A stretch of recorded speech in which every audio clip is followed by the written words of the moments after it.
Demonstrations ramp up in South Florida as residents, including many Cuban exiles, come together in a show of solidarity for the Cuban people. This as Cuban leaders also rallied supporters in Havana over the weekend. Joining us now is Miami Young Republicans Director at Large, Barbara Balmaseda. Her parents fled Cuba to escape the hardships of socialism. Good morning, Barbara. Hello, good morning. Good morning. Thanks for coming on. Tell us your parents' story.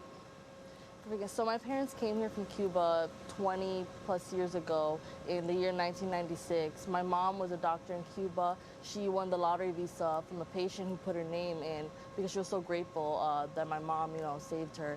And she won the lottery visa, came here. My father, he would be put in jail for protesting the communist regime, the Castro regime.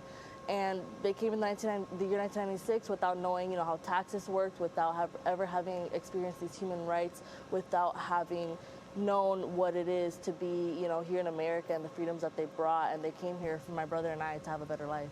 If countries do send supplies or send money to Cuba, does that money get distributed to the folks of Cuba, or does the regime keep it?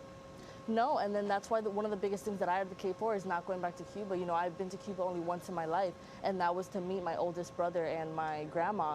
But everybody who travels to Cuba, that money doesn't go back to the people. Tourism, you're just feeding the communist regime, and that's why people are so against touring in Cuba. Do you have relatives still there in Cuba? I have a couple relatives from my mom's side, but my main family is here, thank God. Are you able to talk to them?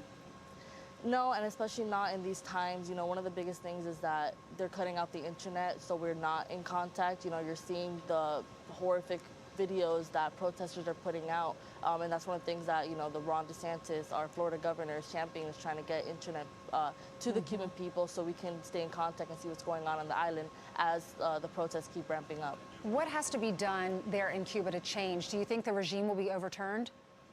I believe, we've never seen anything like this before. My parents were still in Cuba in 1994 con el maleconazo, and that was what they said is something similar to what's going on now, where people stood up to the regime.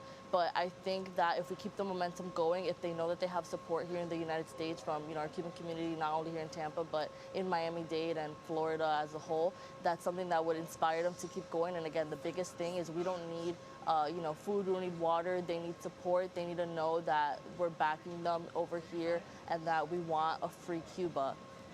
Do they know that? Are they getting the word in Cuba that so many are supporting them? For the most part, yes, until they cut the internet. That's something that the Castro regime does very well, is cut information from the people of Cuba so they don't know what's going on here. I think it's amazing, despite being kept in the dark, they're still coming out there and they're fighting.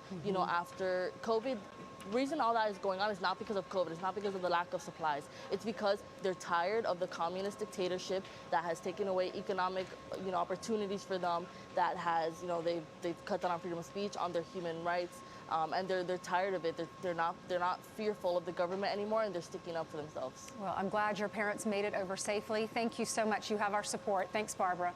Thank you. You're welcome.